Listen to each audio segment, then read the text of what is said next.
తెలంగాణ ప్రభుత్వం చాలా పథకాలకు రేషన్ కార్డును తప్పనిసరి చేసింది. ఇప్పుడు కొత్త రేషన్ కార్డు పొందిన వారు ఆ పథకాలన్నీ కూడా పొందేందుకు అర్హులు కాబట్టి వారు వాటి కోసం దరఖాస్తు చేసుకోవాల్సి ఉంటుంది. అంటే 200 యూనిట్ల వరకు ఉచిత విద్యుత్ పొందవచ్చు. అలాగే వంట గ్యాస్ సిలిండర్ను 500 రూపాయలకే పొందవచ్చు. ఇంకా ప్రభుత్వం అమలు చేస్తున్న రకరకాల సంక్షేమ పథకాలను పొంది తీరాలి. అందుకోసం దరఖాస్తులు చేసుకోవాలి, లేదంటే ఆ ప్రయోజనాలు పొందలేరు.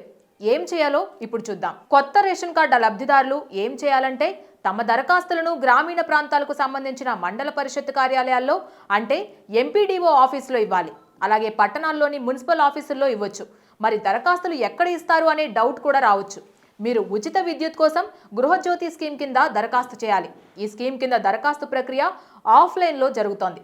దరఖాస్తు ఫారంను సమీపంలోని మున్సిపల్ కార్పొరేషన్ కార్యాలయం, గ్రామ పంచాయతీ కార్యాలయం, గ్రామ సభ కార్యాలయం లేదా మండల పరిషత్ డెవలప్మెంట్ ఆఫీసర్ కార్యాలయం నుంచి తీసుకోండి.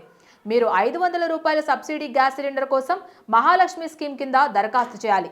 సమీపంలోని గ్రామ పంచాయతీ, మున్సిపల్ కార్యాలయం లేదా ఎంపీడీఓ కార్యాలయం నుంచి ప్రజాపాలన దరఖాస్తు ఫారం తీసుకోండి. ఫారంలో పేరు, Aadhaar number, white ration card number, gas connection వివరాలు, బ్యాంక్ అకౌంట్ వివరాలు నింపండి.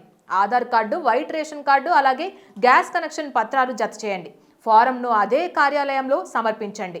రాయితీ గ్యాస్ కోసం లబ్ధిదారులు తమ ఆధార్ కార్డు అలాగే తెల్ల రేషన్ కార్డు జిరాక్స్తో పాటు గ్యాస్ కనెక్షన్ ధృవీకరణ పత్రాలు కూడా దరఖాస్తు ఫారంతో జత చేసి కౌంటర్లో ఇవ్వాల్సి ఉంటుంది. అప్పుడు మాత్రమే పథకాలకు అర్హత పొందుతారు. ఇందుకు సంబంధించి పూర్తి వివరాలు చెప్పడానికి అధికారులు సిద్ధంగా ఉన్నారు. ఏ అనుమానం ఉన్నా వారు క్లారిటీ ఇవ్వడానికి ఆలోచించరు. కాబట్టి వారిని పూర్తి వివరాలు అడిగి ఎట్టి పరిస్థితుల్లో ఈ లబ్ధి పొంది తీరాలి. Please subscribe to the channel and download the Politicos app from the links in the description.